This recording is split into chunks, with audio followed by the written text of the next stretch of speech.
irmãos.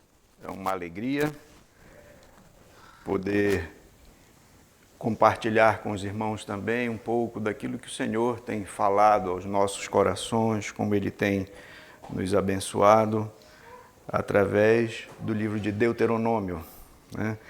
Da última vez que eu estive aqui, eu fiz referência que é um livro que está no meu coração e que, por causa disso, acaba sendo o texto que eu pretendo compartilhar sempre, né? Sempre que tiver a oportunidade de estar aqui com os irmãos.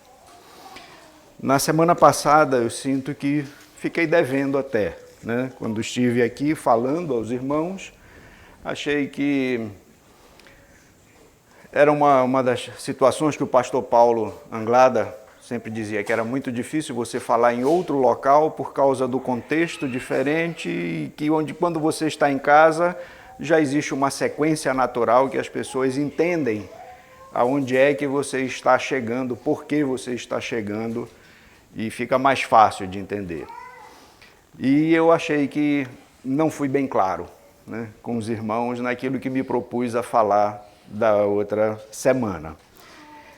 Então, por conta disso, estive reconsiderando já nessa nova oportunidade de falar para os irmãos, e eu digo nada melhor do que fazer uma introdução ao livro de Deuteronômio, para que os irmãos possam ter em mente o contexto real de Deuteronômio e a partir daí nós podermos caminhar de uma maneira mais inteligível, mais simples, mais natural. Não pretendo fazer aquelas introduções técnicas que normalmente se faz, dizendo características, temas e detalhes e datas e coisas assim. Mas quero passar primeiro por uma vista panorâmica bem breve, bem sucinta, sobre os 5 livros do Pentateuco, escritos por Moisés, e que encerram com o livro de Deuteronômio. Então, assim, nós teremos uma visão do contexto ali de Deuteronômio e depois extrair dentro desse livro de Deuteronômio, extrair algumas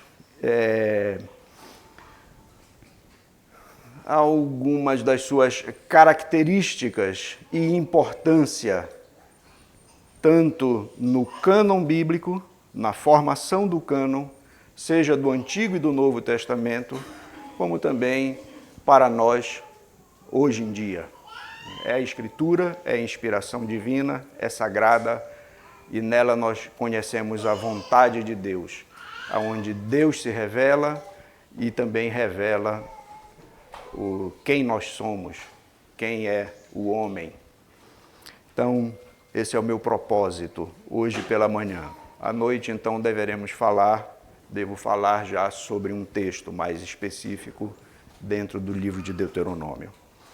Eu vou ler apenas os primeiros versos do livro de Deuteronômio, uma vez que o presbítero Tiago já fez a leitura do texto de Salmo, que narra bem detalhadamente a história do povo de Israel.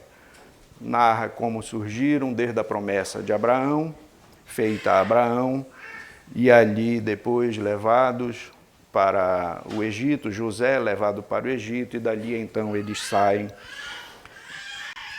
salvos, né, pelo Senhor para a sua jornada. Então vamos ler em Deuteronômio, deixa eu abrir na minha Bíblia, vamos ler apenas os 3 primeiros versos de Deuteronômio.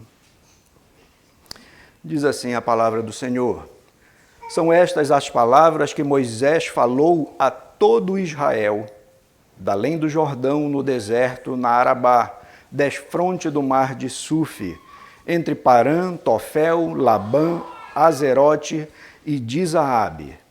Jornada de 11 dias há desde Horebe pelo caminho da montanha de Seir até Cades-Barneia.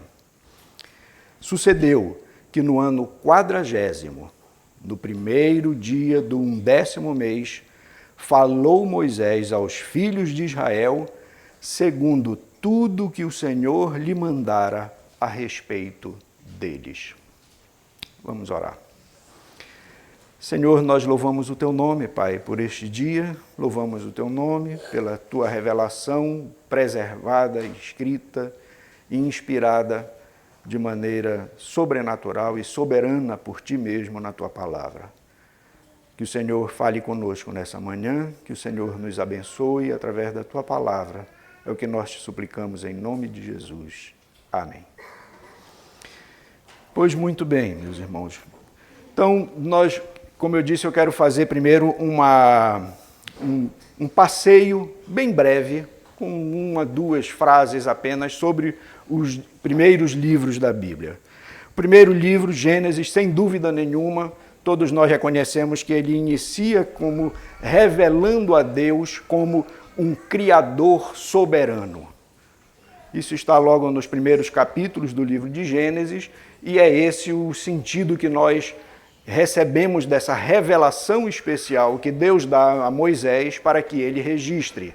E assim ele faz o registro em Gênesis desse detalhe, dessa característica de Deus como um Criador soberano.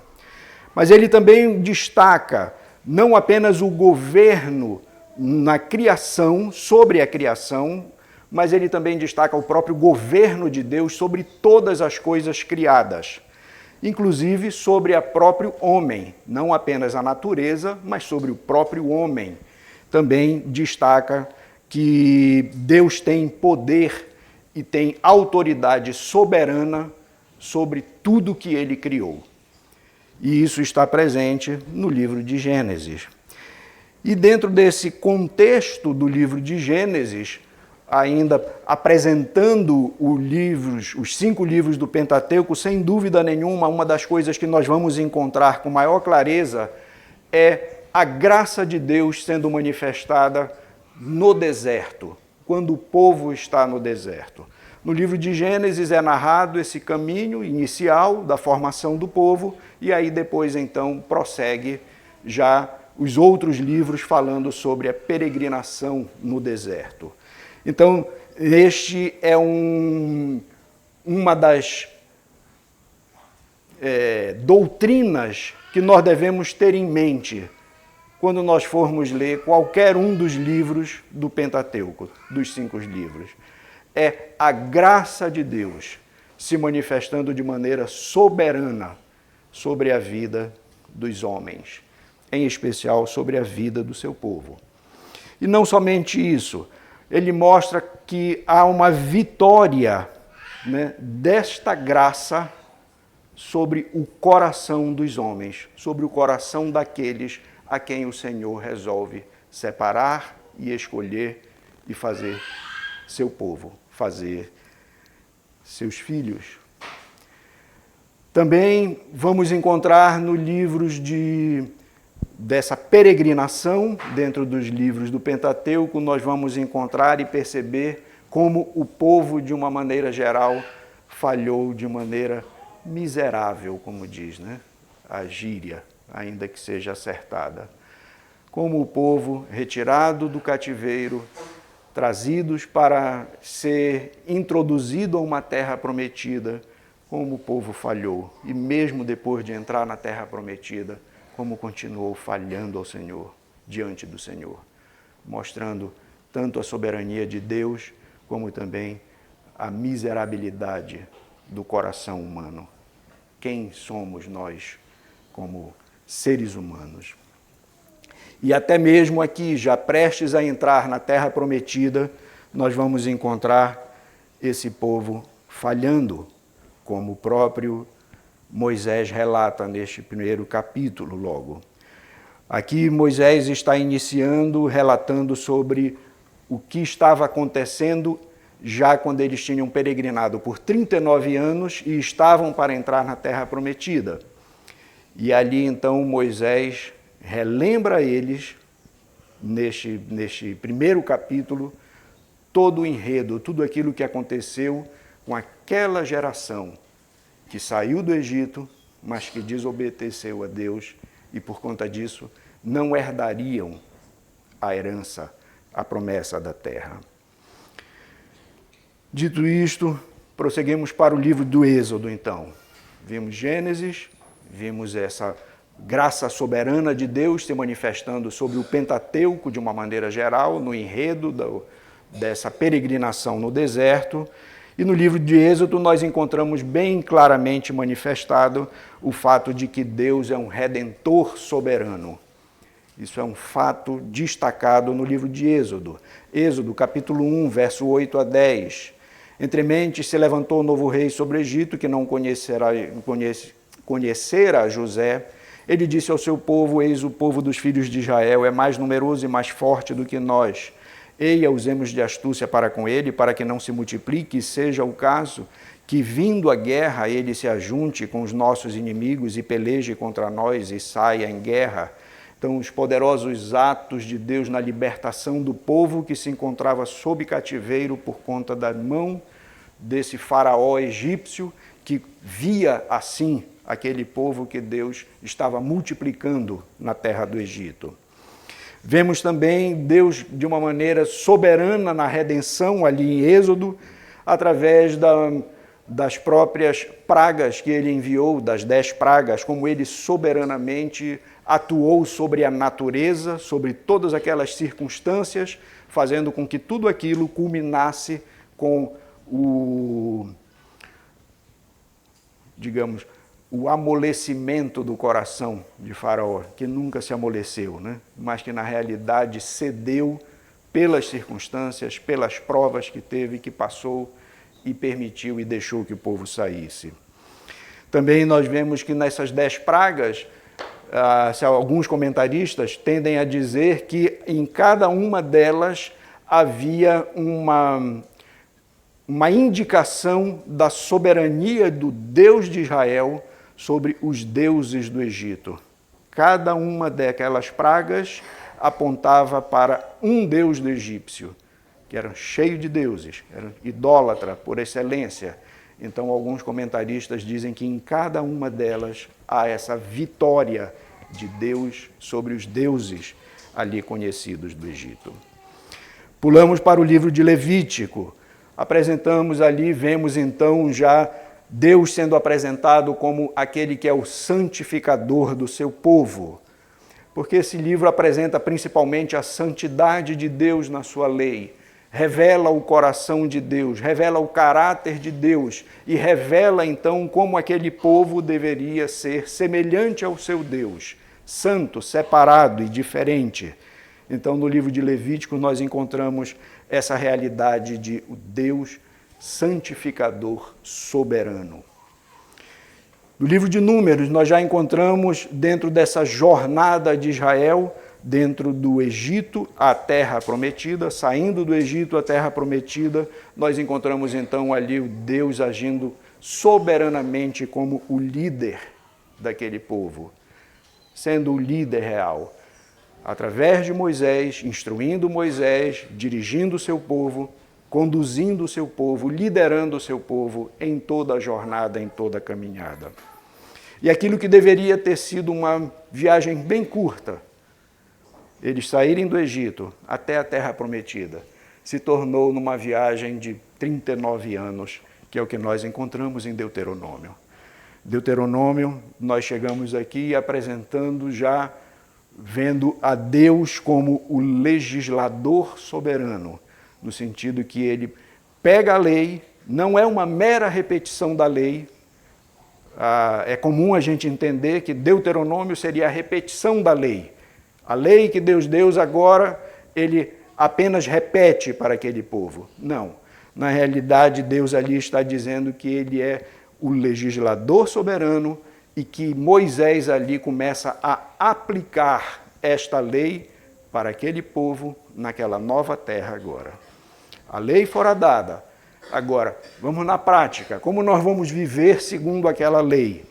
E aí Moisés, então, inspirado por Deus, registra no livro de Deuteronômio, Deus, como legislador soberano, ele então faz as aplicações dessa lei. Muitas vezes para a gente parece muitas coisas estranhas, né, que nós vamos encontrar, mas nós precisamos entender que nós estamos distantes em época, em costumes, em lugar e que muitas vezes nós é que somos sensíveis demais a muitas coisas que Deus apresenta na sua lei e que acabamos julgando como pesado, como exagerado. Ainda ontem nós estávamos conversando e eu fiz referência, quando nós lemos que Deus está dizendo que não haja entre vós um filho desobediente, quanto mais, e se houver, ele será apedrejado e morto. Não é porque Deus queira que algum filho seja apedrejado e morto, muito pelo contrário. É porque Deus não quer que haja um filho desobediente, quanto mais. Mas isso é tão sério diante de Deus, a desobediência e a contumácia, que ele precisa deixar claro para aquele povo: olha, se isso acontecer, não pode haver esse mal dentro de Israel. Mas não porque Deus sinta prazer na morte do perverso. Muito pelo contrário, né? O que Deus quer é que todos se arrependam. E você vendo o seu pecado ali expresso naquela situação, você é um filho, rebelde quanto mais, aquilo dali mova o seu coração e diga: eu sou digno e merecedor de uma pena de morte por causa da atitude do meu coração. Que Deus me livre disso e me dê um coração submisso e amoroso, obediente ao meu Deus. E não que você continue na perversidade, na dureza do coração, para que seja levado a uma pena de morte. Prosseguindo no texto que nós estamos considerando, avançando sobre o título do livro de Deuteronômio, então eu quero destacar agora algumas importâncias sobre esse livro, a fim de que os irmãos também se encantem com ele, assim como tem sido, Deus tem encantado o meu coração com esse livro. Como eu disse, eu quero trazer algumas questões, não necessariamente técnicas, mas algumas coisas que de fato têm aquecido o meu coração e que têm mostrado a beleza desse livro. Nós vemos através desse livro que Deus, na realidade, está formando o cânon inicial. Quando nós encontramos Deuteronômio, finalizando o Pentateuco, nós encontramos no capítulo 31, verso 24 a 26, Deus diz assim, registra, através de Moisés, Deuteronômio 31, versos 24 a 26. Tendo Moisés acabado de escrever integralmente as palavras desta lei num livro, deu ordem aos levitas que levavam a arca da aliança do Senhor, dizendo: tomai este livro da lei e ponde-o ao lado da arca da aliança do Senhor vosso Deus, para que ali esteja por testemunha contra ti. Então Deus está dizendo para Moisés: olha, registra isso e depois de registrar tudo isso, guarda dentro da arca, guarda ao lado da arca, junto da arca. É o início da orientação divina para a formação do cânon. Registrado aqui. É lógico, isso já está registrado em Gênesis, Êxodo, Levíticos, Número, e chegamos em Deuteronômio. E em Deuteronômio Deus está deixando claro para Moisés que ele deve fazer isso. Guardar esta palavra registrada. Isso é a revelação de Deus para aquele povo. Então nós encontramos aqui o início da formação de um cânon, do cânon bíblico, determinado e definido por Deus. Isso está registrado nesse livro de Deuteronômio. Começa a brilhar, começa a nos dá alegria em contemplar isso. Mas não só nesse sentido. Este é um dos livros mais mencionados no Novo Testamento, o livro de Deuteronômio. Se nós formos encontrar na pessoa de Jesus os seus ensinamentos, veja que, primeiro, na tentação, Jesus foi batizado, foi levado para o deserto, ali passou 40 dias em jejum, 40 anos, 40 dias, perdoem, e aí ele é tentado por Satanás, na tentação de Satanás. Mateus capítulo 4, dos versos 4 ao verso 10. ele responde a Satanás utilizando o livro de Deuteronômio. Mateus 4, verso 4, ele cita Deuteronômio 8, verso 3. Deuteronômio 8, verso 3 diz: Ele te humilhou e te deixou ter fome, te sustentou com o maná que tu não conhecias, nem teus pais o conheciam, para te dar a entender que não só de pão viverá o homem, mas de tudo que procede da boca do Senhor viverá o homem.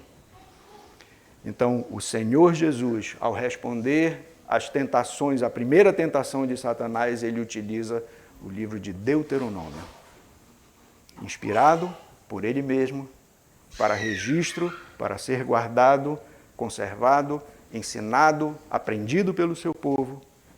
É este livro que Jesus utiliza. Já no verso 7 de Mateus capítulo 4, Jesus cita Deuteronômio, capítulo 6, verso 16, onde ele diz: Não tentarás o Senhor teu Deus como o tentaste em Massá. Novamente, Jesus, ao argumentar com Satanás, ele utiliza o livro de Deuteronômio. E, finalmente, no versículo 10 do capítulo 4 de Mateus também, Jesus faz referência a Deuteronômio 6, verso 13. O Senhor teu Deus temerás, a Ele servirás e pelo seu nome jurarás. Então nós vemos que durante esse momento de tentação de Cristo, da tentação de Cristo, a resposta que Jesus dá para o tentador, ele extrai do livro de Deuteronômio. Como esse livro deve ser precioso para nós, como ele deve ser também guardado no nosso coração, para poder nos livrar das tentações de Satanás. Mais adiante, Jesus também cita Deuteronômio, capítulo 6, verso 5, falando sobre uma das exigências primárias, da lei. Em Mateus, capítulo 22, versos 37, Jesus diz: Amarás o Senhor teu Deus de todo o coração, de toda a tua alma e de todo o teu entendimento. Isso está em Deuteronômio, capítulo 6, verso 5, quando ele é indagado sobre os princípios da lei, os fundamentos da lei. Mais adiante também, em Mateus, ele responde, no capítulo 22 de Mateus, do verso 34 ao 40, ele diz: Entretanto, os fariseus, sabendo que ele fizera calar os saduceus, reuniram-se em conselho, e um deles, intérprete da lei, experimentando-o, lhe perguntou: Mestre, qual é o grande mandamento da lei? Respondeu-lhe Jesus: Amarás o Senhor teu Deus de todo o teu coração, de toda a tua alma e de todo o teu entendimento. Este é o grande e primeiro mandamento. O segundo, semelhante a este, é: amarás o teu próximo como a ti mesmo. Destes dois mandamentos dependem toda a lei e os profetas. Aqui nós encontramos a citação de Deuteronômio 6, verso 5, e também a citação de Levíticos, 19, verso 18. É a resposta que Jesus dá àquela indagação. Mas não somente Jesus faz referência a Deuteronômio. Lucas, também registrando no livro de Atos tudo aquilo que estava acontecendo, ele registra em Atos 3, dos versos 22 e 23, Lucas diz assim: Disse na verdade Moisés: O Senhor Deus vos suscitará dentre vossos irmãos um profeta semelhante a mim. A ele ouvireis em tudo quanto vos disser. Acontecerá que toda alma que não ouvir a esse profeta será exterminada do meu povo. Apresentando e falando do Messias, registrado em Atos. Como também, como ele definiu como era a igreja cristã primitiva, em Atos capítulo 4, verso 34. Lucas registra: Pois nenhum necessitado havia entre eles, porquanto os que possuíam terras e casas, vendendo-os, traziam seus valores correspondentes. E aí ele cita, nesse sentido, está fazendo uma referência da igreja primitiva, que também estava, de uma certa forma, profetizada em Deuteronômio 15, verso 4, que era uma da lei para aquela geração que ia entrar na terra prometida. Em Deuteronômio 15, verso 4, está dizendo: para que entre ti não haja pobre, pois o Senhor teu Deus te abençoará abundantemente na terra que te dá por herança para possuíres. Então, a igreja primitiva estava, de certa forma, aplicando aquilo que tinha sido ensinado em Deuteronômio na sua prática. E assim estava acudindo e fazendo aquilo que era necessário para com aqueles que estavam passando por necessidade dentre os novos cristãos, sobre aqueles que chegavam. Paulo também faz o uso de Deuteronômio. Paulo cita em Romanos 10, versos de 6 a 10, ele diz: mas a justiça decorrente da fé, assim diz, não perguntes em teu coração quem subirá ao céu, isto é, para trazer do alto a Cristo, ou quem descerá ao abismo. E ele prossegue, ele está se referindo a Deuteronômio 30, versos 11 a 14. E também prossegue falando em Romanos 10, 1 Coríntios 10 e 2 Coríntios 6. A esses ele está se referindo ao capítulo 32 do livro de Deuteronômio.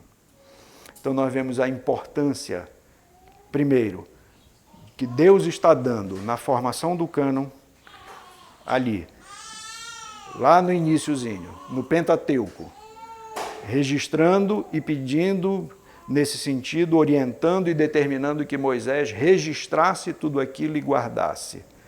Como também vemos a relevância e a importância deste livro de Deuteronômio no restante do próprio cânon, na formação do cânon, registrado nesses outros eventos que já sucederam no Novo Testamento. Seja pela utilização que Jesus faz, seja pela utilização que Lucas faz, seja pelo apóstolo Paulo, como também o restante das Escrituras.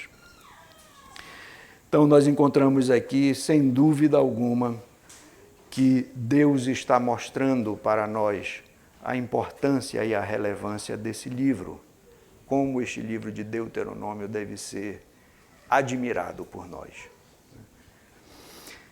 Mas eu quero destacar também aqui, além desses aspectos que eu já mencionei, da relevância do livro, eu quero destacar também, pelo menos, algumas das doutrinas da graça que estão contidas no registro desse livro. Primeiro, nós vamos encontrar a doutrina da depravação total. Em Deuteronômio 29, verso 4, Deus diz assim: mas até hoje o Senhor não lhes deu mente que entenda, olhos que vejam e ouvidos que ouçam.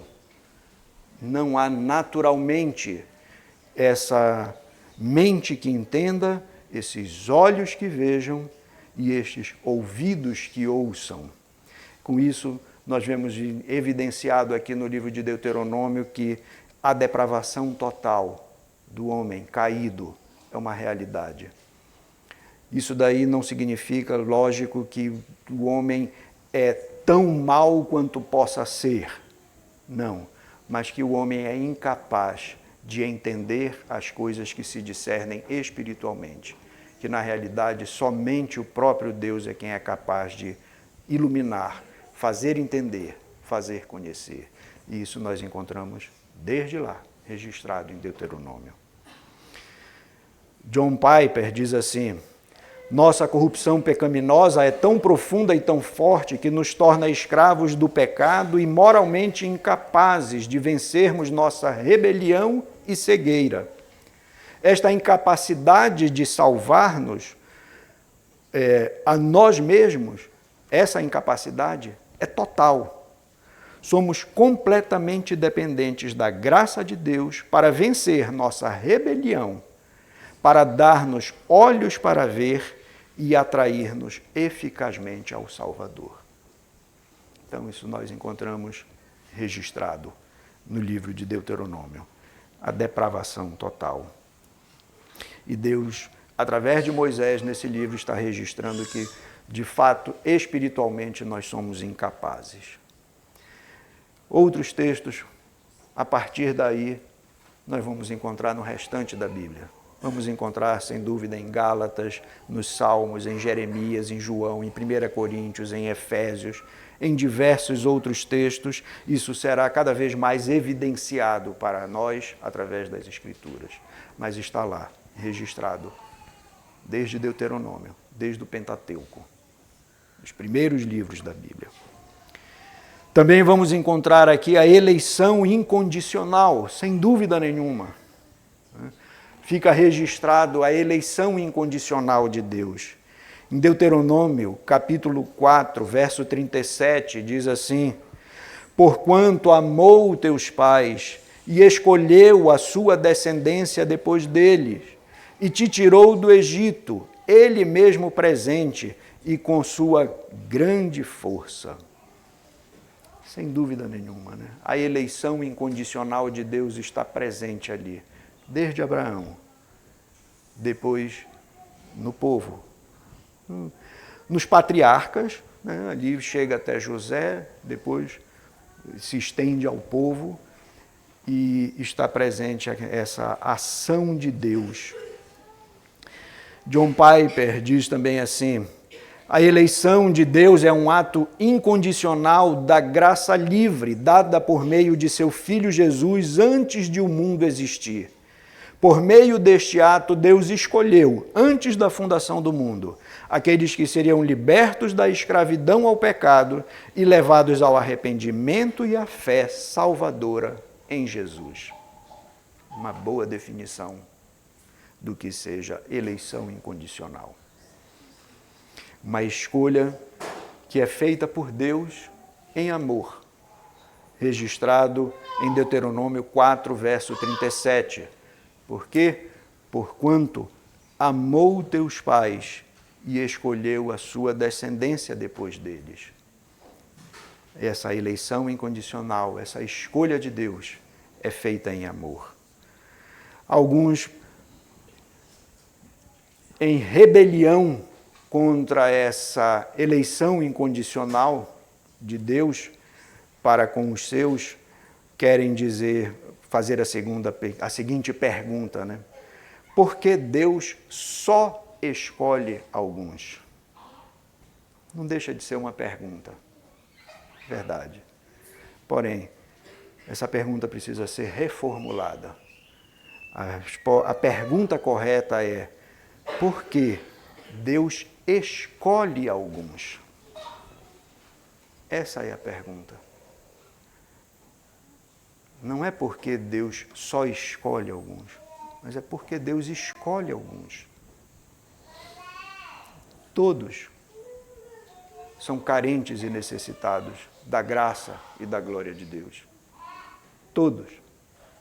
Não há um justo, nenhum sequer, nenhum que busque a Deus. E por isso, Deus, com seu amor eletivo, resolveu livremente, soberanamente, amar alguns. E assim resolveu escolher e salvar alguns. Deus ama os seus eleitos simplesmente porque é da sua escolha amá-los. Nada há em nenhum de nós, nada há em nenhum ser humano que mova o amor de Deus. E essa escolha amorosa está presente também em Deuteronômio 10, verso 14 e 15, quando Deus diz assim: eis que os céus e os céus dos céus são do Senhor teu Deus, a terra e tudo o que nela há. E o verso 15: tão somente o Senhor se afeiçoou a teus pais para os amar. A vós outros, descendentes dele, escolheu de todos os povos, como hoje se vê. Ao Senhor pertence a terra, e, no entanto, ele resolveu se afeiçoar dos seus antepassados e ele resolveu escolher aqueles que ele quis. E Moisés aqui faz uma distinção entre a graça comum de Deus em uma bondade temporal, não redentora, que é mostrada de uma maneira geral, daquela graça especial de Deus revelada para com o seu povo, em especial na redenção. Sem dúvida nenhuma também, tudo isso está expresso no restante das Escrituras. Vamos encontrar em 1 Reis, vamos encontrar em Isaías, em João, em Atos, em Apocalipse, em diversas outras passagens das Escrituras. Mais adiante também podemos prosseguir um pouquinho mais e ver que está revelado dentro desses primeiros livros, mais especificamente no livro de Deuteronômio, essa graça irresistível de Deus, a sua graça soberana, e que Deus é a única causa real e inicial da nossa salvação. Somente a graça divina. Deuteronômio, capítulo 30, verso 6. O Senhor teu Deus circuncidará o teu coração e o coração de tua descendência, para amares o Senhor teu Deus de todo o coração e de toda a tua alma, para que vivas. A graça irresistível de Deus. Essa renovação espiritual que capacita, que habilita e que circuncisa o coração, não a carne do prepúcio. Mas Deus está dizendo, eu vou circuncidar o coração de vocês. Vou transformar o coração de vocês de pedra, coração de carne, que seja temente e obediente a mim. Um comentarista disse, vê-se que é de fato um ato de Deus e assim aponta para a nova aliança, quando Deus, em sua graça, trataria do problema espiritual básico do homem. Então, desde o Pentateuco, aqui em Deuteronômio, nós vemos essa manifestação clara das doutrinas da graça que vão se manifestar no restante da Bíblia. Portanto, nos 5 livros do Pentateuco, nós encontramos os registros das doutrinas da graça, sim. Não é apenas lei, não é apenas aquilo que causa temor, pavor, mas nós encontramos Deus se manifestando de maneira graciosa, manifestando as antigas doutrinas da graça desde o início. Nós encontramos, então, resumindo o que nós vimos até aqui, que nós ainda vamos caminhar um pouco mais, nós encontramos aqui Gênesis, apresentando Deus como Criador soberano. Êxodo, o Redentor soberano. Levítico, o Santificador soberano. Número, o líder soberano. E Deuteronômio, o legislador e gracioso Deus soberano, que conduz o seu povo. Resumindo, nós podemos dizer que nós vimos até aqui quanto foi importante para a formação do cânon, como para o restante das Escrituras, o livro de Deuteronômio. Como também, através de um recorte de alguns textos do livro de Deuteronômio, como nós encontramos manifestada a graça soberana de Deus para com a humanidade, para com o seu povo. Portanto, quando estivermos lendo Deuteronômio, lembremos sempre que ele revela um Deus que é santo, santo, santo, mas que é um Deus gracioso e bondoso. Como também nos lembremos que através disso ele manifesta a sua graça, seja através de evidenciar e demonstrar a realidade do coração pecador humano, como também na sua eleição incondicional e na sua irresistível graça para com aquele povo, para com aquela nação. Que Deus nos livre de sermos tardios e descrentes, como foi aquele povo de uma maneira geral, mas que Deus nos dê a graça de agirmos de uma maneira responsiva e crente e confiante como Josué e Calebe, como nós vemos neste momento que Deuteronômio está sendo escrito. Neste momento está sendo registrado que, olha, os pais de vocês passaram 39 anos no deserto. Por uma razão, eles descreram de mim. Mas eu preservei este povo, guardei este povo. E vocês, que são filhos daquela geração, vocês vão entrar na terra prometida, porque eu prometi, porque eu sou gracioso, eu sou fiel, eu sou bondoso. E eu fiz essa promessa, e eu vou cumpri-la em vocês. Que Deus nos dê esse coração temente, fiel e crente, como Josué e Calebe tiveram, e não descrente, como os demais espias, né, no relato bíblico que nós encontramos. Também nós podemos entender e podemos ver que a mensagem da Bíblia como um todo, ela se resume, de certa forma, nestes 5 primeiros livros da Bíblia.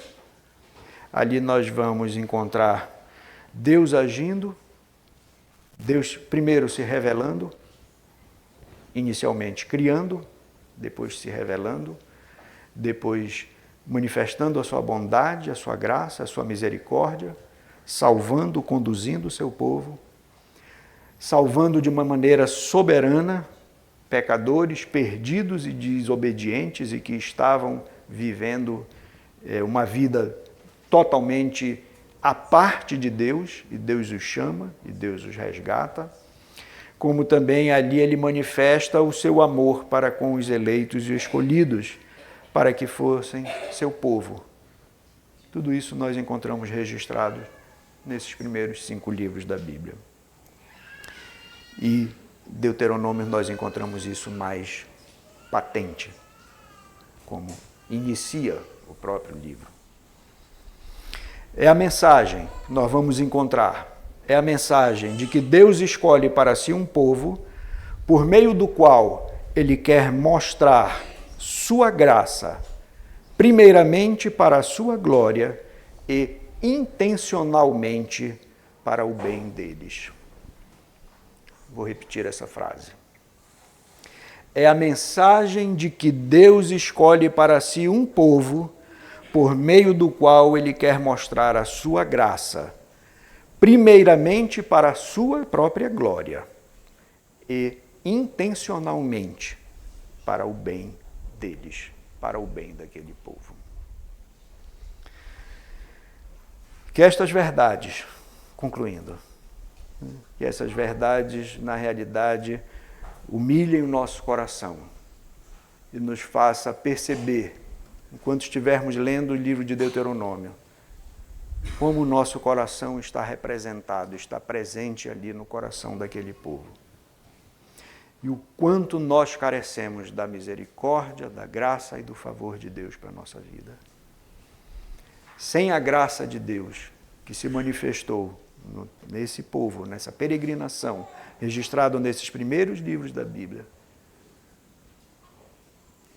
que seremos nós? Que haveremos de ser?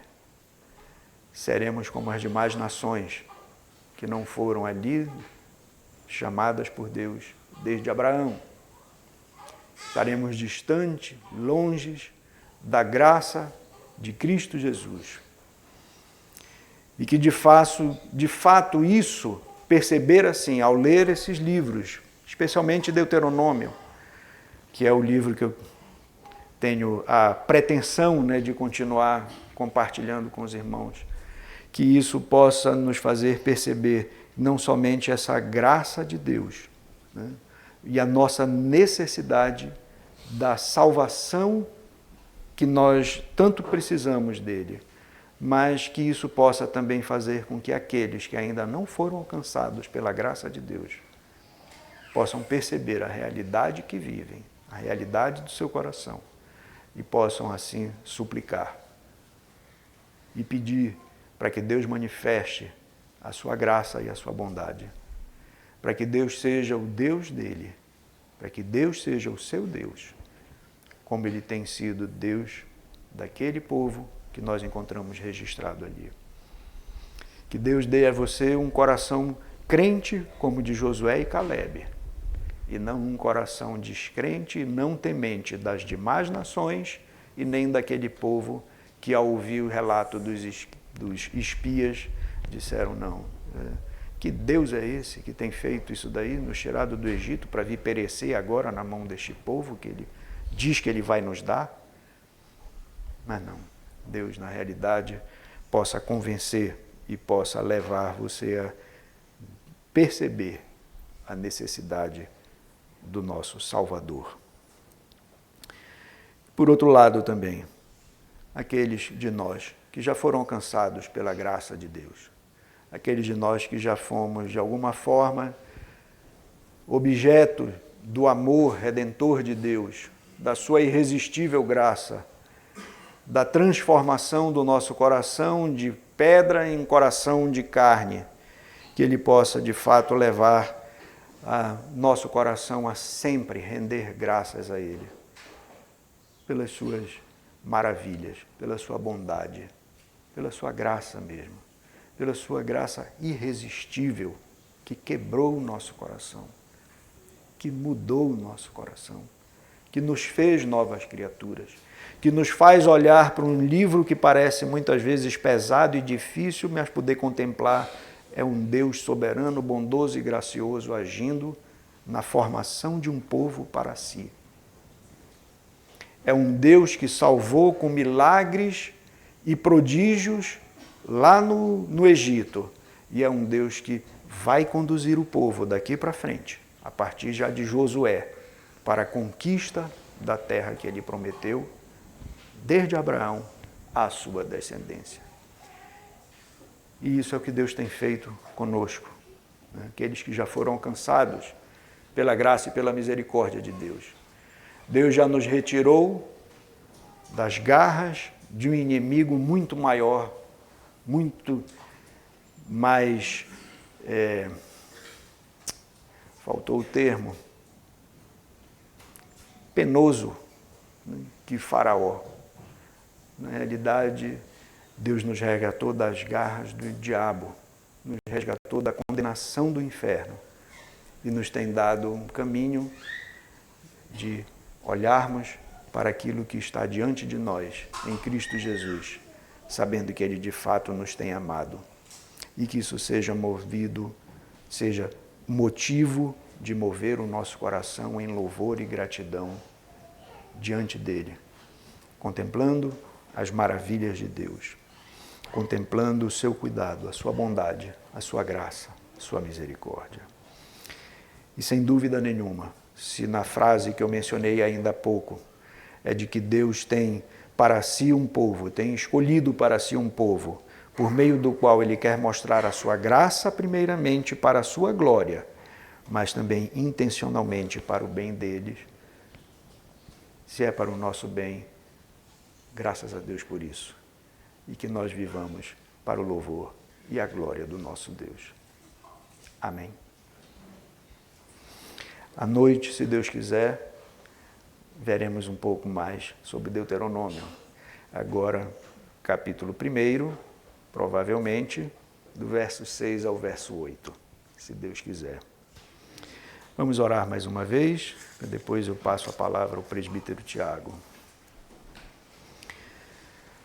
Senhor amado, Senhor nosso, Tu és o Deus que te revelas na Escritura, de Gênesis a Apocalipse.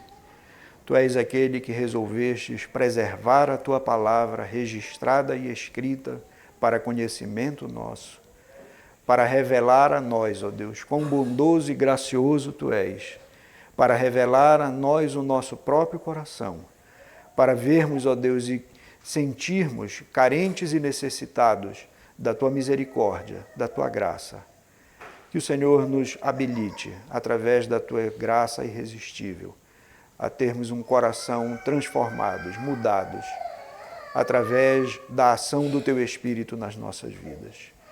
E que o Senhor nos dê a graça, ó Deus, de sermos conduzidos nessa jornada, nesta peregrinação.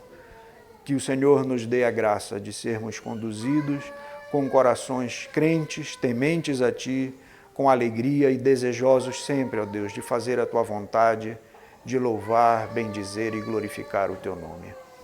Sabemos, ó Deus, que Tu tens proposto bem para nós. E assim, ó Deus, queremos tomar das Tuas mãos, confessando a Ti, ó Deus, o desejo que Tu mesmo implantaste em nós, que Tu possas, ó Deus, nos dar essa alegria de podermos fazer parte do Teu povo e vivermos alegremente, ó Deus, submissos a Ti, como Deus soberano que és. Aceita, ó Deus, o nosso louvor, aceita a nossa adoração. Sei, ó Deus, conosco, tornando-nos também luz e sal, ó Deus, no meio deste mundo caído em trevas, que a mensagem, ó Deus, que encontramos de Gênesis a Apocalipse, ó Deus, possa ser proclamada também, tanto por nós como pela Tua igreja, pelos fiéis pastores, ó Deus, que Tu tens levantado, para que cada ser, cada homem, mulher, possa ouvir da graça de Deus, da misericórdia de Deus, e assim, ó Deus, o Teu nome seja louvado, honrado e glorificado, e temido, ó Deus, entre todas as nações. Louvamos, ó Deus, o Teu nome e agradecemos por tudo, reconhecendo também o nosso coração pecador, nosso coração inclinado para o erro, nosso coração também que se rebela muitas vezes contra a Tua vontade, mas suplicando, ó Deus, que Tu sejas um Deus que em amor transforme o nosso coração, transforme a nossa vida e nos faça, ó Deus, cada vez mais temente e obediente a Ti, com alegria. Obrigado por tudo, ó Deus. Obrigado por este momento. Obrigado pela Tua palavra. Oramos, ó Deus, agradecidos por tudo e em gratidão, com perdão dos pecados, em nome de Jesus. Amém.